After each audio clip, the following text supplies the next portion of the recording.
पिछले क्लास में हम लोग डिस्कस कर रहे थे purpose for issue of share. अब हम लोग देखते थे दो पर्पस हम लोग देखे थे। शेयर हम लोग दो पर्पस से बेचते हैं। पहला कौन सा था? Issue of share for cash and other than cash. Issue of share for cash and other than cash. तो चलिए हम लोग देखते हैं। अभी जो हम लोग पढ़ने वाले हैं वो issue of share for cash पढ़ने वाले हैं, क्योंकि आपको हम बताए थे दोनों का अलग अलग एंट्री होता है, issue of share for cash और अदर देन कैश का। तो issue of share for cash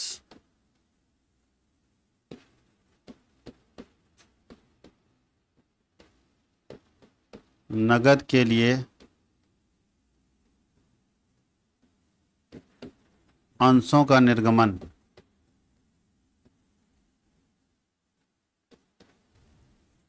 नगद के लिए अंशों का निर्गमन। अब बताइए, अगर हम कैश के लिए शेयर बेचते हैं तो आपको यहां ध्यान देना ये होगा कि मोड्स ऑफ पेमेंट क्या होगा, पैसा कैसे लीजिएगा। पैसा के लिए हम शेयर बेचना है, शेयर बेचेंगे, कंपनी शेयर बेच रही है और बदले में पैसा वसूल रही है। तो जब इसके लिए शेयर बेचते हैं issue of share for cash, तो देखना होगा पेमेंट कैसे लेंगे, तो पेमेंट का मोड क्या होगा। और यहाँ बताए थे आपको हम एट पार में बेचते हैं, एट प्रीमियम में बेचते हैं, तो हम लोग आपको एट पार का एंट्री बताएंगे, एट प्रीमियम का बाद में सिखाते चले जाएंगे साथ ही साथ। तो अभी हम लोग जो डिस्कस करेंगे वो डिस्कस करेंगे mode of payment. Mode of payment का मोड क्या होगा, भुगतान की विधियां क्या होगी।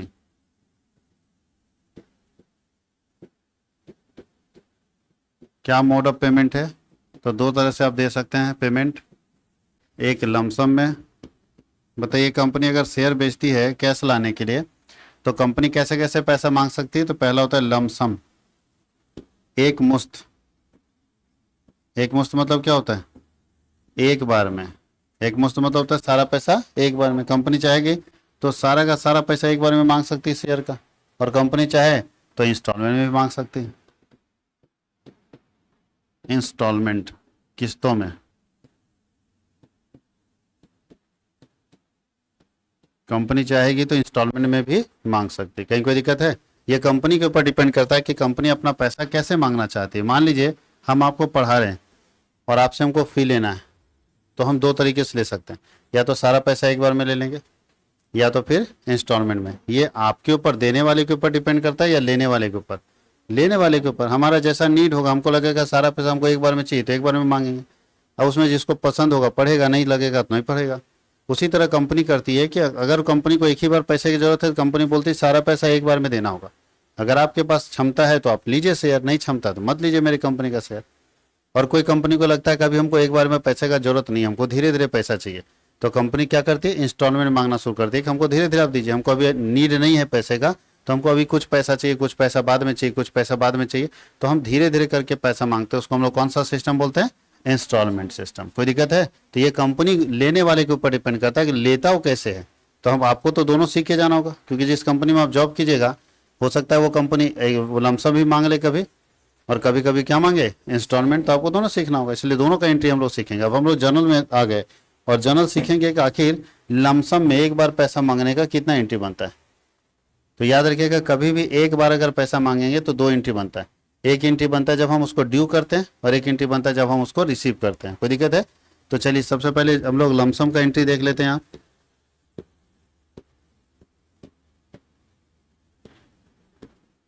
तो लमसम का फर्स्ट एंट्री क्या होगा, पैसा मिलता है ना कंपनी को एक बार, bank account debit to share, APP से समझ आएगा ना क्या, application and allotment account. Narration क्या होगा, being share application and allotment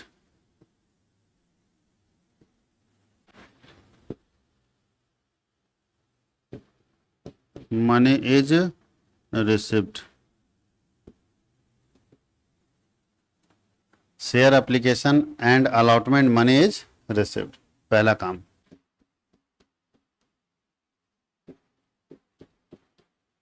number 2, इस शेयर एप्लीकेशन अलॉटमेंट के पैसे को ट्रांसफर करेंगे तो लिखेंगे शेयर एप्लीकेशन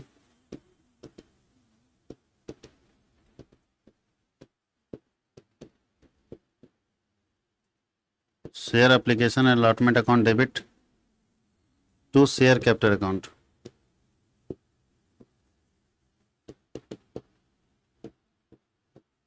नेशन लिखा है being share application and allotment money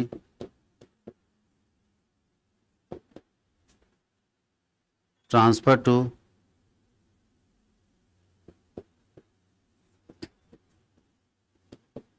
share capital account.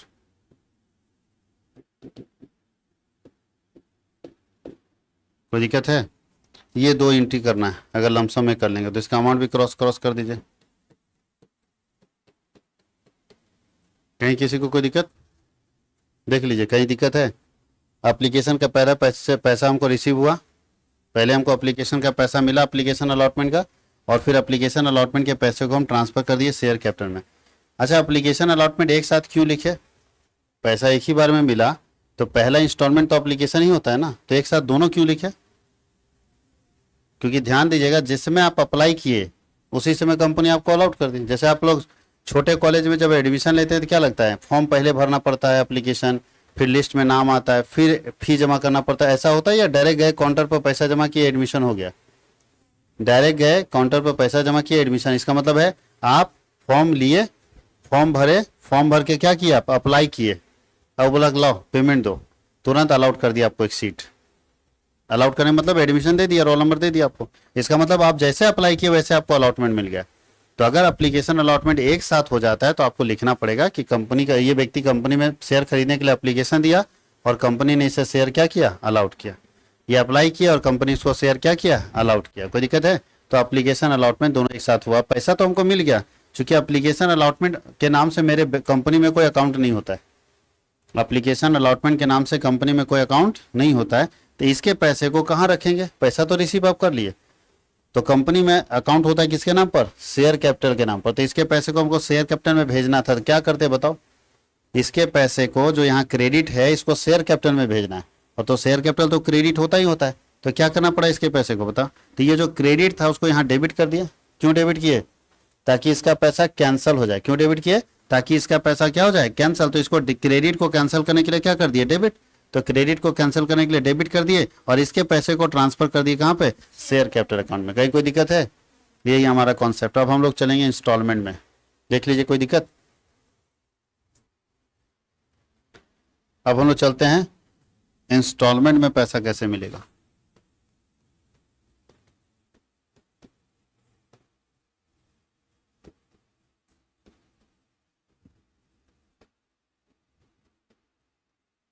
Instalment 4 होता है। पहला इंस्टॉलमेंट का नाम क्या है, एप्लीकेशन। जब आप आवेदन कर रहे हैं खरीदने के लिए तब आपको कुछ पैसा देना पड़ता है। कोई दिक्कत है? कोई भी कंपनी में अप्लाई कर रहे हैं कि सर हमको शेयर दे दीजिए, तब कुछ पैसा आपको उस समय देना पड़ेगा। उसी पैसे को हम लोग कौन सा पैसा बोलते हैं, एप्लीकेशन। याद रहेगा। दूसरा, जब कंपनी आपको आपके नाम पर शेयर अलाउड करती है तो उसको हम लोग बोलते हैं आवंटन। तो इस समय भी कुछ पैसा देना पड़ेगा। जब अलाउट हो गया आपके नाम पर एक शेयर तो आपको उस समय भी पैसा देना पड़ेगा। तीसरा होता है जब कंपनी पहली बार आपसे मांगती है, उसको फर्स्ट कॉल बोलती है। प्रथम याचना, इस समय भी पैसा देना होगा। और चौथा है कंपनी जब सेकेंड कॉल करती है, इसको फाइनल कॉल भी बोलते हैं, फाइनल कॉल और second call.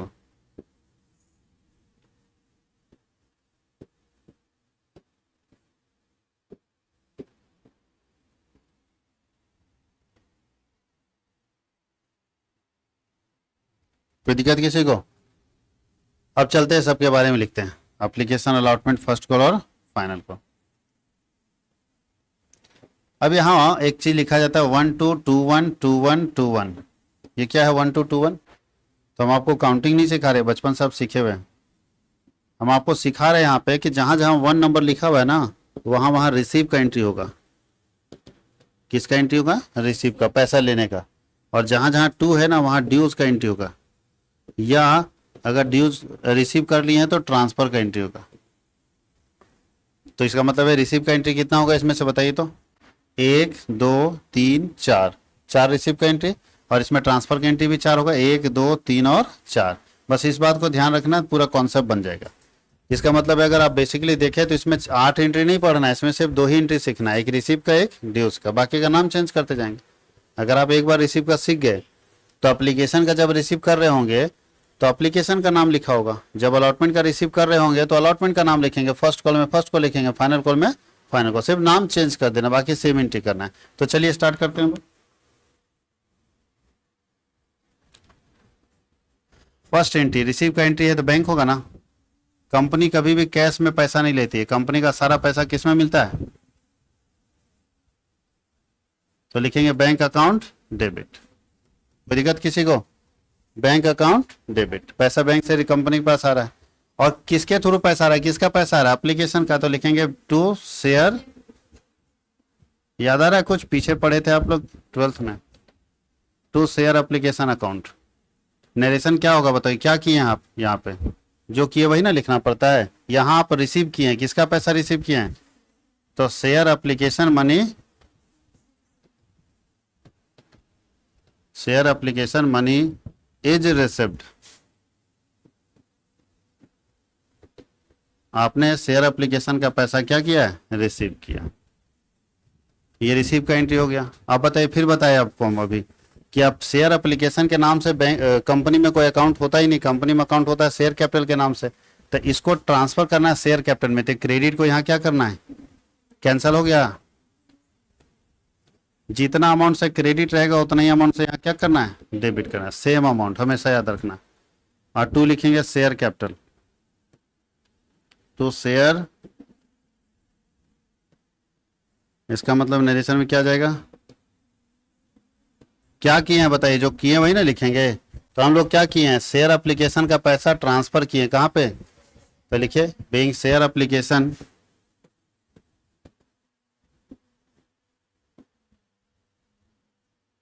money is transferred to, share application money is transferred to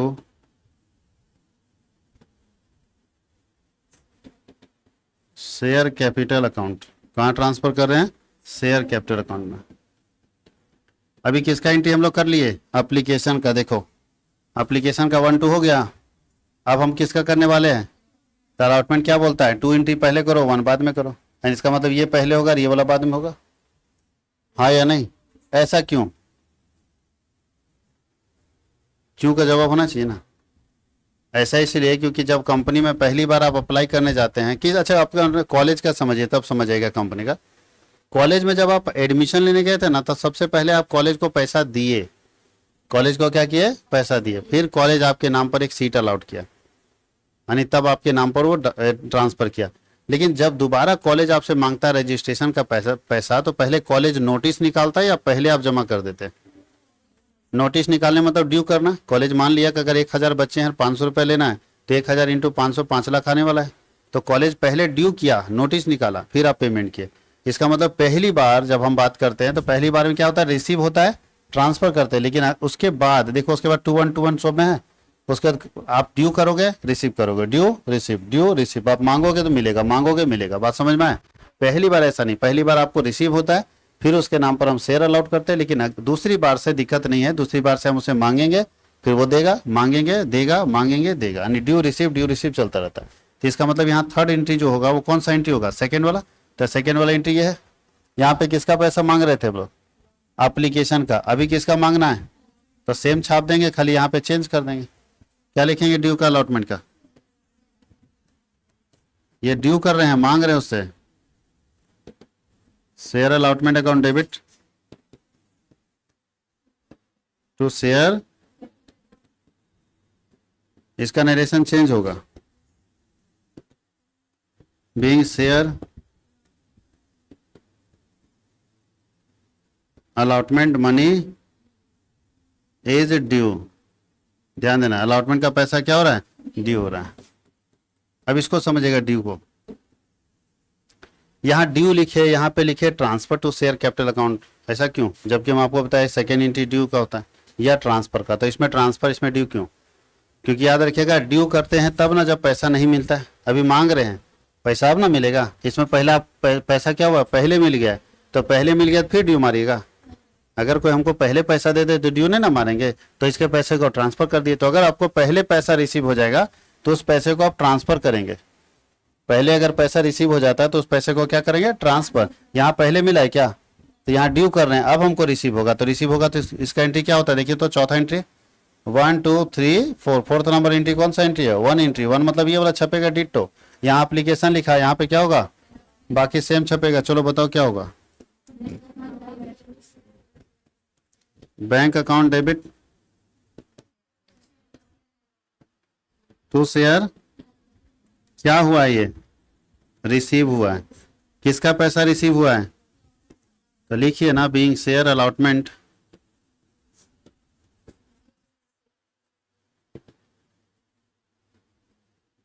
money is,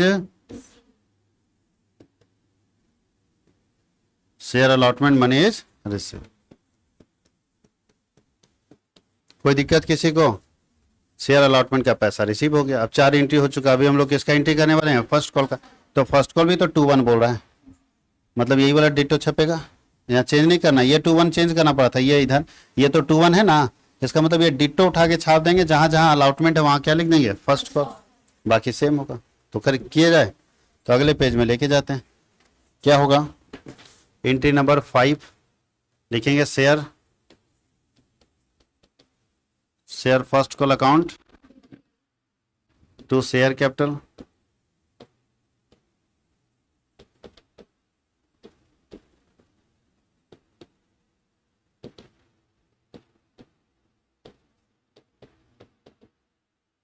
being share first call money is due।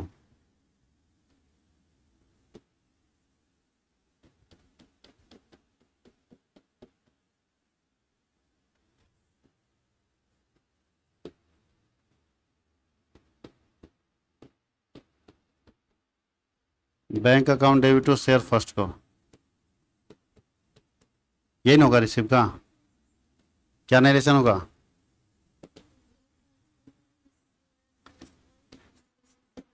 Share first call, confusion है क्या, पहले ड्यू किए फिर रिसीव किए। अब इसी तरह फाइनल कॉल का करेंगे, पहले ड्यू करेंगे फिर क्या करेंगे, रिसीव करेंगे।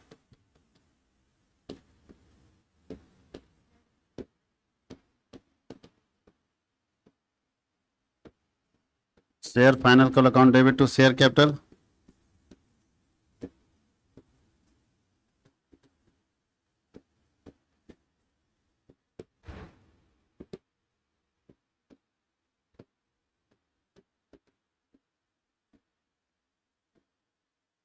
Share final call money is due.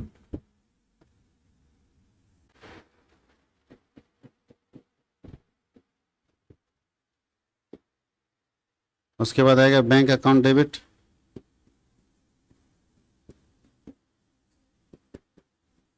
To share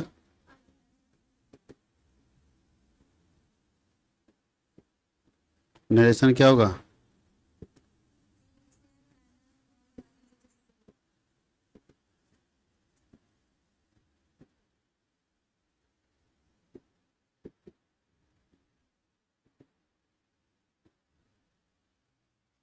कोई दिक्कत,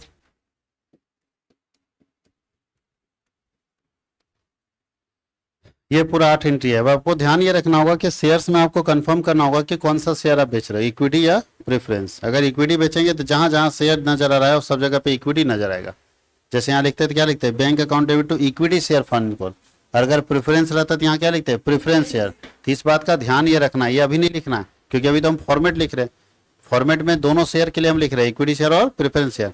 लेकिन जब आप क्वेश्चन बनाएंगे तो क्वेश्चन में तो लिखा रहेगा ना कि आप इक्विटी शेयर बेच रहे हैं या प्रेफरेंस शेयर बेच रहे हैं। अच्छा कुछ ना लिखा हो तो कौन सा शेयर मानेंगे, इक्विटी शेयर। कुछ नहीं बोले तो कौन सा शेयर मानेंगे, इक्विटी शेयर। हम लोग ये मानेंगे कि हम इक्विटी शेयर बेच रहे हैं। कौन सा शेयर बेच रहे हैं, कहीं कोई दिक्कत है? अब एक क्वेश्चन अगर बनाना है तो सेम डिटो क्वेश्चन बनता है, आप लोग बना सकते हैं क्वेश्चन, सिर्फ अमाउंट भरने वाला काम होता है इसमें। तो चलिए क्वेश्चन हम लोग देख लेते हैं।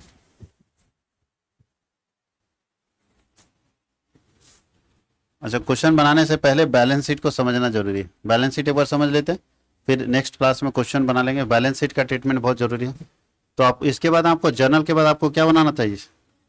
शायद फॉर्मेट दे दिए बैलेंस शीट का, फॉर्मेट एक बार लिखे तो छोटा। बैलेंस शीट दो तरह का तो बता तो चुके हैं, जब क्वेश्चन आएगा तो देखेंगे। शेयर कैपिटल का डिटेल बताए थे क्या? चलिए फिर से लिखे देते हैं, बहुत लोग कंफ्यूज हैं। कंपनी में कौन सा बैलेंस शीट यूज होता है? Vertical format. कौन सा यूज होता है? ये vertical form of balance sheet. और vertical form of balance sheet का दो साइड होता है। कितने साइड होते हैं? दो साइड। पहला साइड को हम लोग बोलते हैं equity and liability, equity and liability. और दूसरा साइड को हम लोग बोलते हैं एसेट्स। दूसरा साइड को क्या बोलते हैं? Assets. Equity and liability side में हम तीन हेड देखते हैं, तीन मेजर हेड देखते हैं। पहला मेजर हेड कौन सा है? Share holders fund, share holders fund. और शेयर होल्डर्स फंड के अंदर सबसे पहला आता है शेयर कैपिटल, शेयर कैपिटल। अभी आता है reserve and surplus, reserve and surplus. दूसरा आता है नॉन करेंट लायबिलिटी,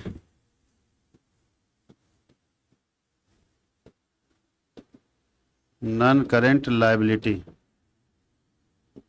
और तीसरा आता है करेंट लायबिलिटी।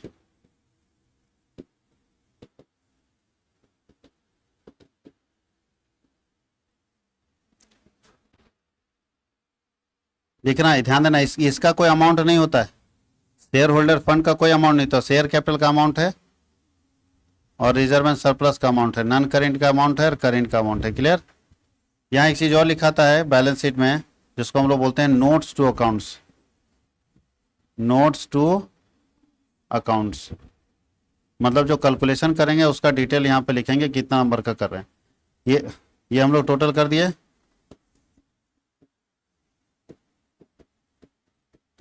एसेट साइड में अगर हम बात करें तो दो एसेट्स है। पहला है नॉन करेंट एसेट। जब हम इशू ऑफ शेयर पढ़ रहे होंगे तो नॉन करेंट एसेट बहुत नहीं के बराबर मिलेगा, एकदम रेयर केस में, क्योंकि नॉन करेंट एसेट कभी शेयर्स में आता ही नहीं, जनरली यूज नहीं होता है, कभी कभी मिल सकता है। और दूसरा आता है करेंट एसेट्स। और इशू ऑफ शेयर में जो करेंट एसेट सबसे ज़्यादा इस्तेमाल होता है वो है कैश एट बैंक। क्या है? कैश एट बैंक, यहाँ पे लिख देंगे और इन साइड का टोटल कर देंगे। दोनों साइड क्या होना चाहिए? दोनों साइड बराबर होना चाहिए।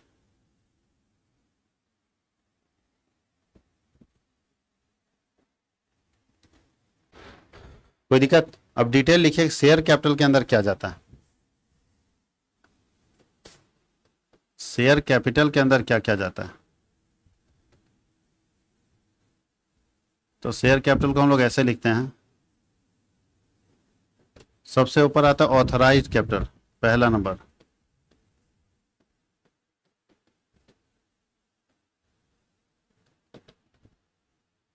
Authorised capital dot dot dot dot dot share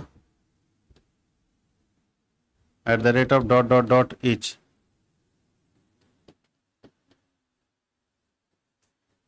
कोई दिक्कत है? दूसरा क्या होता है?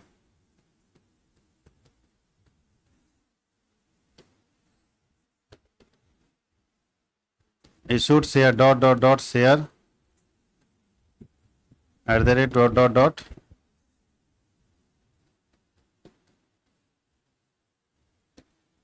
डॉट डॉट डॉट मतलब नंबर ऑफ शेयर लिखेंगे और एक शेयर का वैल्यू यहाँ लिखेंगे। ठीक है?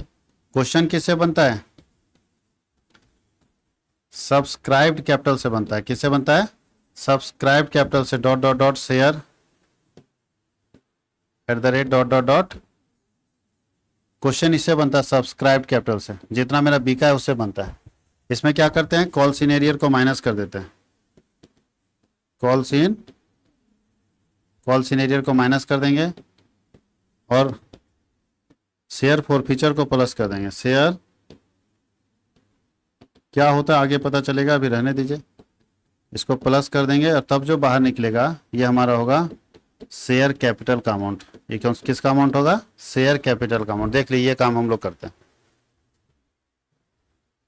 शेयर कैपिटल का अमाउंट निकालने का। अब हम आपको बताते हैं रिजर्व एंड सरप्लस का अमाउंट कैसे निकालेंगे। क्या बताएंगे? रिजर्व एंड सरप्लस का अमाउंट कैसे निकालते हैं। रिजर्व एंड सरप्लस में क्या क्या दिया रहता है वो हम लोग देख लेते हैं। बाकी नॉन करेंट नहीं मिलता है इसलिए लोग का ज़्यादा डिटेल करने की जरूरत नहीं है। आपके से इशू ऑफ शेयर में नहीं मिलेगा, जब मिलेगा तो फिर डिस्कस किया जाएगा उसको।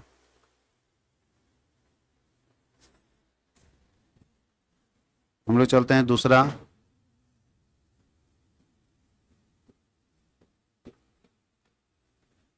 रिजर्व एंड सरप्लस, इसके अंदर कौन कौन सा रिजर्व आता है? जनरल रिजर्व, इसको भी ऐसे ही लिख दीजिए ज़्यादा अच्छा रहेगा।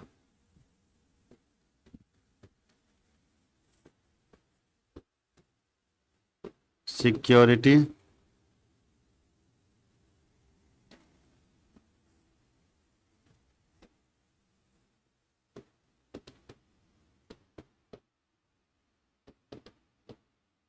सिक्योरिटी प्रीमियम रिजर्व,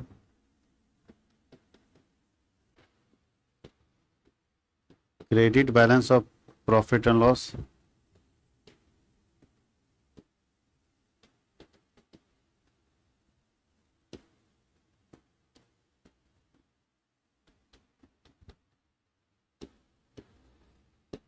कैपिटल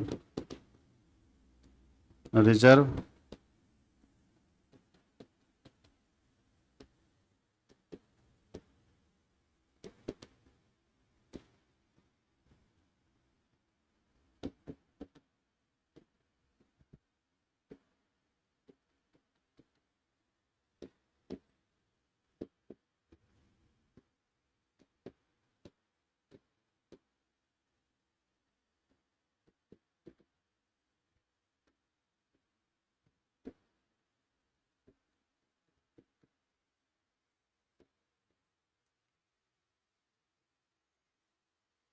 और क्या है इसमें? ETC कर देते हैं।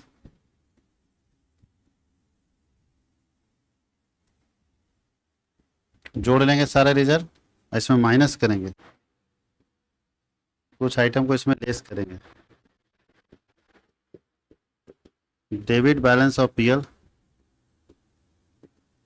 PL मतलब समझ रहे ना, profit and loss, under writing commission,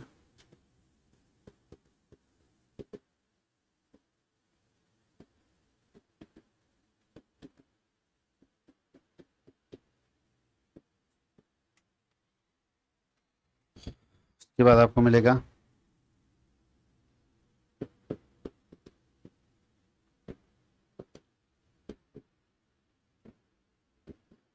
discount on debenture,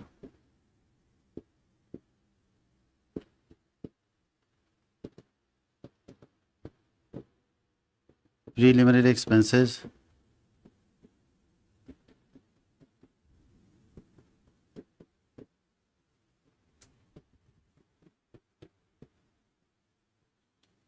ये निकलेगा हमारा रिजर्व में सरप्लस। ये सब माइनस में जाएगा, माइनस वाला ब्रैकेट में रहता है, ठीक है। इसमें ये वाला माइनस कर देंगे तब निकलेगा। तो इतना सारा फॉर्मेट है आपका रिजर्व एंड सरप्लस का, कहीं कोई दिक्कत? और जनरली बैलेंस शीट का कोई आइटम डिटेल में आपको शेयर्स में नहीं पूछेगा, लेकिन अगर पूछ भी दिया तो इतना तो आपको पता होना चाहिए कि किस में कौन आता है। देखिए नॉन करेंट लायबिलिटी का मतलब लॉन्ग टर्म लोन जो 1 साल से ज़्यादा समय के लिए आता है, जैसे debenture, mortgage loan, bank loan, ये सब आता है इसके अंदर। करेंट लायबिलिटी का मतलब शॉर्ट टर्म लोन जो 1 साल के कम समय के लिए रहता है, जैसे क्रेडिटर हो गया, बिल्स पेबल हो गया, आउटस्टैंडिंग एक्सपेंसेज हो गया, एडवांस रिसीव कर रहे तो हो गया, ये सब हमारा करेंट लायबिलिटी आता है। नॉन करेंट एसेट के अंदर ऐसा एसेट आएगा जो 1 साल से ज़्यादा समय तक के लिए रहता है, जैसे land, building, machinery, furniture, computer, ये सब हमारा करेंट नॉन करेंट एसेट है। करेंट एसेट का मतलब ऐसा एसेट जो 1 साल से कम समय तक हमारे पास रहता है, जैसे कैसेट बैंक है, कैश है, डेटर्स है, स्टॉक है, प्रीपेड एक्सपेंसेज, वो सब करेंट एसेट है। कोई दिक्कत है? तो कंपनी के केस में ये सब आएगा, जनरली नहीं।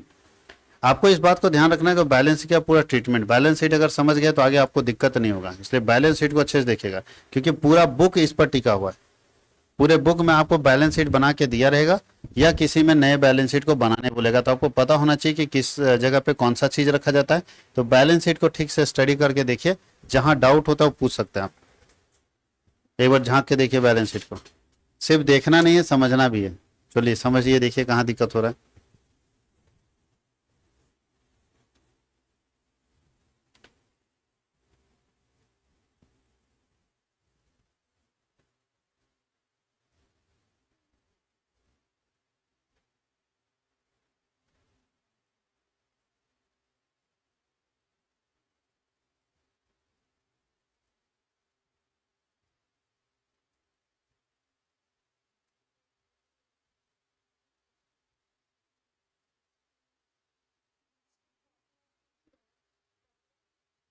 कॉपीराइट वगैरह जितना भी ये देख रहे हैं वो सब कहाँ जाएगा, इसमें जाएगा नॉन करेंट एसेट्स में। इसमें आता है दो एसेट्स, टेंजिबल और इनटेंजिबल, तो वो इनटेंजिबल में जाएगा। गुडविल कॉपीराइट सब जाएगा नॉन करेंट एसेट में, इनटेंजिबल एसेट में। और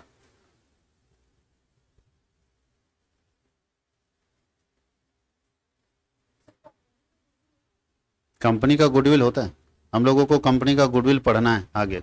एक चैप्टर मिलेगा वैल्यूएशन ऑफ गुडविल और वैल्यूएशन ऑफ शेयर। तो कंपनी का गुडविल होता है जो यहाँ पे जाएगा नॉन करेंट एसेट के इंटेंजिबल एसेट में। अगले क्लास में हम लोग इसका न्यूमेरिकल क्वेश्चन सॉल्व करेंगे।